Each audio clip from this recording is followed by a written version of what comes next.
इंसान में प्रतिभा नाम की एक चीज होती है। यह ऐसी क्षमता है जो प्रकृति के लाखों वर्षों का काम सुबह से दोपहर तक कर सकती है। अगर जरूरी कोशिश की जाए तो आप जागरूकता से ऐसा कर सकते हैं। अगर जरूरी स्थिति बनाई जाए तो उस व्यक्ति का सफल होना तय है।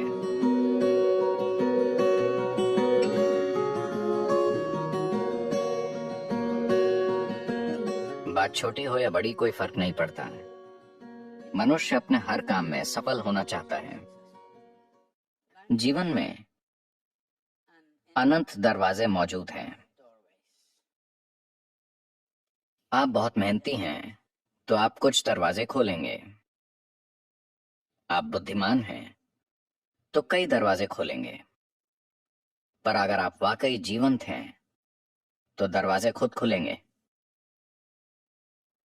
सफल होना लोगों के लिए इतना जटिल हो जाता है कि वो सफलता क्यों चाहते हैं ये आम तौर पर वो बिल्कुल भूल जाते हैं और वो सफलता के सिद्धांत बुनना शुरू कर देते हैं। हर तरह के सिद्धांत, जैसे सफलता क्या होती है। क्या मैं चुटकुला सुना सकता हूं? आप बहुत गंभीर दिख रहे हैं।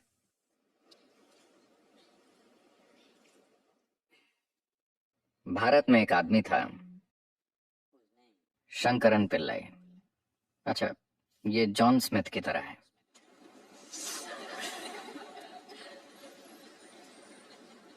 उनका बेटा अमेरिका आया। जाहिर है, एक भारतीय युवक, यानी वो एक सॉफ्टवेयर इंजीनियर था। वो टेक्सास गया और वहां काम करने लगा। फिर उसे एक अमेरिकी महिला से प्यार हो गया। वो परेशान हो गया क्योंकि भारत में ऐसा प्रेम अपराध है। वो परेशान हो गया। फिर उसने अपनी माँ को बताया। फिर माँ ने पिता को बताया और पिता फट पड़े। वो उन्हें समझाने के लिए घर गया, पर बात नहीं बनी, क्योंकि भारत में कोई शादी करना चाहे तो लोग उसके परिवार की 500 पुश्तें जांचते हैं। वो उस व्यक्ति के वंश की शुद्धता देखते हैं जिससे आपकी शादी होगी। तो अमेरिका की एक गोरी महिला, आप उससे कैसे शादी कर सकते हैं? हम उसका वंश नहीं जानते, वो कहाँ से आई है, उसका वंश क्या है, दादा दादा दादा। तो वो समझा नहीं पाया और वापस आ गया और उसे फिर से प्यार हो गया और वो आगे बढ़ गए। तब शंकरन पिल्लई अपने बेटे को त्याग कर बोले, मेरा तुमसे कोई लेना देना नहीं है। फिर साल बीते, उनका एक बेटा हुआ और उसकी तब की तस्वीर थी जब वो पैदा हुआ था, और पत्नी रोजाना अपने छोटे बेटे की तस्वीर फेसबुक पर अपलोड करती थी। छोटा सा बच्चा बड़ा हो रहा था। वो बेटे को त्याग चुका था, पर पोते की बात अलग होती है। धीरे धीरे 1-2 साल में उसे इस छोटे बच्चे से प्रेम हो गया जिसे उसने देखा तक नहीं था। फिर लोग अमेरिका से उसके पास आने लगे, अरे आपने अपने पोते को नहीं देखा? ओह, आप उसे जरूर देखिए, वो आपके जीवन का फल है। धीरे धीरे उसे इच्छा हुई। फिर उसने तय किया वो अपने बेटे का चेहरा नहीं देखेगा, पर अमेरिका जाकर सिर्फ पोते को देखेगा। और उस गोरी औरत को तो बिल्कुल नहीं देखेगा। फिर वो अमेरिका गया और उसे एक 7 साल का ऊर्जावान युवा लड़का मिला। वो एक फार्म में रह रहे थे। वो यहाँ वहाँ कुछ करता रहता था। उसे इस छोटे साथी से गहरा प्रेम हो गया। फिर एक दिन वो लड़का बोला, दादाजी आओ, मैं आपको तीरंदाजी सिखाता हूँ। वो उस लड़के के साथ फार्म में गया और वहां उसने 8 लक्ष्य देखे। वो सभी तीर बिल्कुल निशाने पर थे। शंकरन पिल्लई ने यह देखकर सोचा, अरे ये मेरा पोता है। उसे भारत के सभी महान तीरंदाज याद आ गए, अर्जुन और एकलव्य। और उसे भविष्य दिखा। ओलंपिक स्वर्ण पदक आसमान से गिर रहे थे। फिर उसने पूछा, तुमने कहां से तीर चलाया? लड़का बोला, 20 गज से। क्या? 20 गज की दूरी से तुमने सभी तीर निशाने पर मारे हैं? तुमने ये कैसे किया? फिर लड़का बोला, दादाजी मैं तीर पहले मारता हूँ और फिर निशान बना देता हूँ। तो सफलता से जुड़े ये सिद्धांत रुकावट बन सकते हैं, और मैं लगातार ऐसे लोगों के साथ रहा हूँ, वो एक हद तक सफलता पा चुके हैं, पर उनका जीवन उनकी सफलता के सिद्धांत में फिट नहीं हो रहा है और वो ढांचा टूट रहा है, पर उन्हें लगता है कि कुछ गलत है। कुछ गलत नहीं है, वो बस बेहतर हो रहे हैं, स्थितियां उन्हें आगे बढ़ा रही हैं, पर उनके सिद्धांत टूट रहे हैं, तो वो अपनी सफलता से दुखी हैं। आपको कई लोग ऐसी चीजों से गुजरते हुए दिखाई देंगे। अगर सफलता की बात करें तो मुझे यकीन है कि आपके पास योजनाएं होंगी कि जीवन में सफल कैसे होना है। आपकी योजनाएं हैं? योजना ठीक है। योजना अच्छी होकर भी एक उलझन हो सकती है, क्योंकि आप आज जो जानते हैं उसी से योजना बनाते हैं। योजना किसी अनजान चीज पर आधारित नहीं होती। आपकी योजना यानी आज को बढ़ा चढ़ाकर कल की कल्पना करना। अभी आप यहाँ एक स्तर पर हैं। आपकी योजना ये होती है कि ये इतने वर्षों में 10 गुना होना चाहिए, या 100 गुना, या लाख गुना हो जाए। But plan is just essentially an exaggeration of what is today.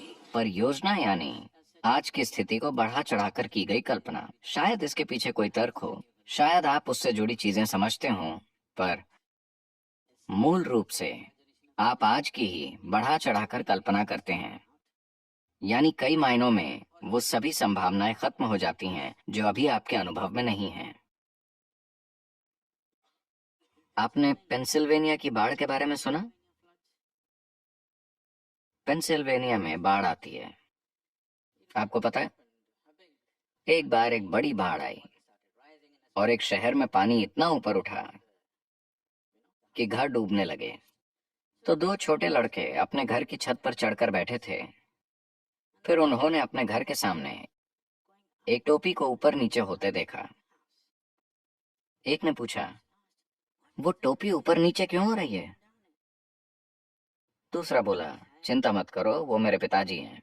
कल उनका मेरी माँ से झगड़ा हुआ था और उन्होंने प्रण लिया था, नरक या ऊंचा पानी, मैं लॉन जरूर काटूंगा।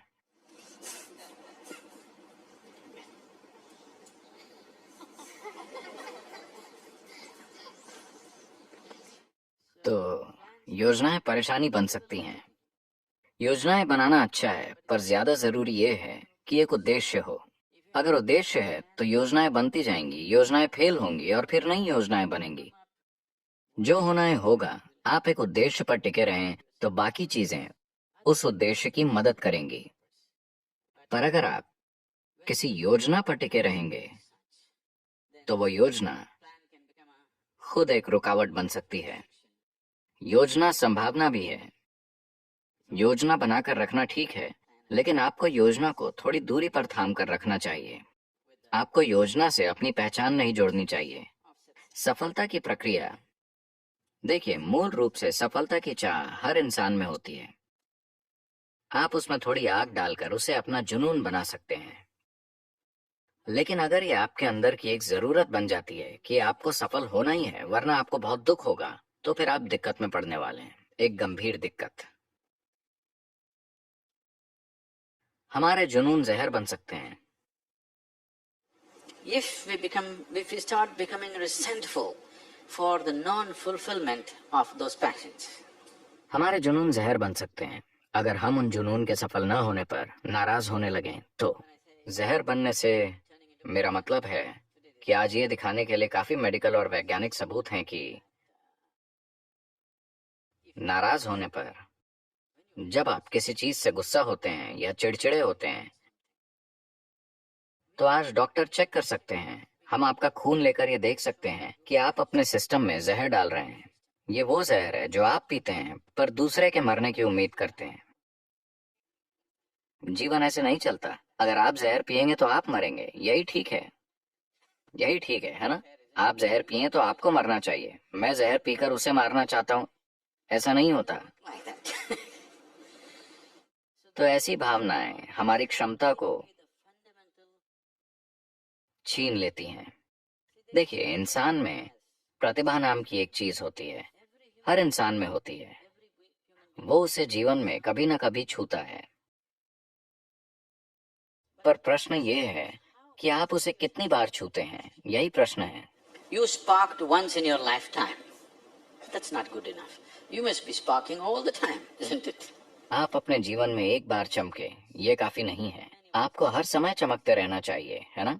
प्रतिभा क्या होती है, इसे समझने के कई तरीके हैं, पर सबसे आसान तरीका ये है कि हम हमेशा तार्किक विचारों को ही बुद्धि मानते हैं। नहीं, तार्किक विचार शायद अगले 25 वर्षों में बेकार हो जाएगा, क्योंकि तब शायद आपका कंप्यूटर हर तरह के तार्किक विचार पैदा करने के काबिल हो जाएगा, आपसे कहीं बेहतर और कहीं ज्यादा तेज। तो प्रतिभा को छूना यानी अपने अंदर मौजूद बुद्धि का दूसरा आयाम छूना। आपने नाश्ते में क्या खाया? Chicken and salad. देखिए, उन्होंने मुर्गी खाई। दोपहर होते होते वो मुर्गी एक इंसान में बदल गई है। अगर आप चार्ल्स डार्विन से पूछते कि एक मुर्गी इंसान कितने समय में बनती है, तो वो लाखों वर्षों की बातें करते हैं। यहाँ ये दोपहर में ही मुर्गी को इंसान में बदल रहे हैं। So there is an intelligence here. There is a competence here. तो यहाँ एक बुद्धि और क्षमता है जो प्रकृति के लाखों वर्षों के काम को बस दोपहर में ही कर सकती है। बस ये है कि ये बुद्धि अचेतन स्थिति में है। अगर कोशिश की जाए तो आप हर अचेतन प्रक्रिया को एक जागरूक प्रक्रिया में बदल सकते हैं। जागरूकता में अगर इस बुद्धि की एक बूंद भी आपको मिल जाए तो अचानक जीवन एक जादू की तरह चमक उठेगा। जो काम लोग मुश्किल से करते हैं वो आपके लिए आसान होगा। अब जब मैं बुद्धि कहता हूँ तो लोग हमेशा ये सोचते हैं, अगर मैं लोगों से पूछूं कि बुद्धि कहाँ है तो सभी हमेशा यही कहेंगे, है ना?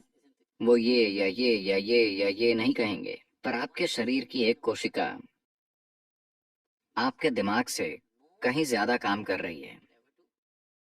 डीएनए का एक अणु 1 मिनट में इतने लाखों काम कर रहा है कि आप कभी समझ ही नहीं सकते, है ना? तो योग में या योग विज्ञान में हम कभी भी किसी चीज को मन नहीं मानते। मन जैसी कोई चीज नहीं होती। एक भौतिक शरीर है और एक मानसिक शरीर है। शरीर से सोचना सीखना होगा। ये एक छोटा सा सेशन है, अभी ये बात नहीं करनी चाहिए, पर यह बताना जरूरी है। कई चीजें हैं जो मैं खुद एक ही समय में करता हूँ, क्योंकि कोई मुझे बताता है। अभी इस सत्र से पहले कोई कहता है, सदगुरु इस इमारत की योजना बनानी है, क्योंकि हम सब कुछ खुद करते हैं। अब यहाँ से जाने से पहले मेरा बिल्डिंग प्लान तैयार होगा, वो अभी यहीं बनेगा, क्योंकि मेरे दिमाग में 12 से 14 चैनल वाकई चलते रहते हैं। सिर्फ दिमाग में ही नहीं, शरीर से भी सोचा जा सकता है। आप शरीर से सोचना सीख लें तो कभी सिरदर्द नहीं देगा, ये सबसे अच्छी बात है। इतनी जिम्मेदारियां हैं और कई चीजें एक साथ चल रही हैं, तो क्या तनाव नहीं होता? बिल्कुल नहीं होता, क्योंकि आप अपने एक गहरे आयाम का इस्तेमाल कर रहे हैं और सभी कर सकते हैं। यह आयाम सभी में है। शायद आपके तर्क का स्तर किसी दूसरे से कम हो, सभी की तार्किकता अलग अलग होती है, पर हर इंसान, अगर आप एक गाजर खाते हैं तो उसे पचा सकते हैं, यानी आप में बुद्धि का एक और आयाम है। हाँ, अगर कोई व्यक्ति ऐसी स्थिति बनाए कि सिस्टम के अंदर जो भी है वो आपके लिए उपलब्ध हो, तो ऐसे व्यक्ति का सफल होना तय है।